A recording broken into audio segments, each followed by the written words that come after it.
हे छान आहे. इथं काय माझा नको फोटो नको. बस जंगलामध्ये अरुणा. आम्ही याना केव्जला चाललेलो आहे.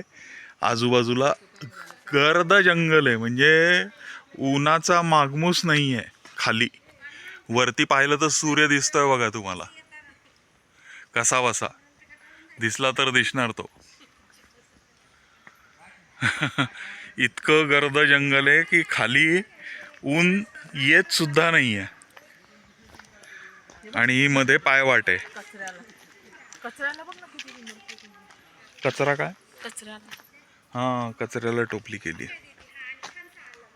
सगळं लाकडात केलेलं आहे. नाही हे बघा, काय सूचना आहे माहित नाही, कानडीत आहे. हे याना केव्ज हे गोकर्णमध्ये आहेत. गोकर्णपासून 50 किलोमीटर वरती आहेत. आमच्याबरोबर पुण्यातल्या सिंहगडच्या बायकांचा ग्रुप आलेला आहे. तर दिसतीलही पाठीमागे. हे बघा, हे बघा येत आहेत. सगळ्यांनी काठा घेतलेल्या आहेत. मला बोलवती ती. हा चला.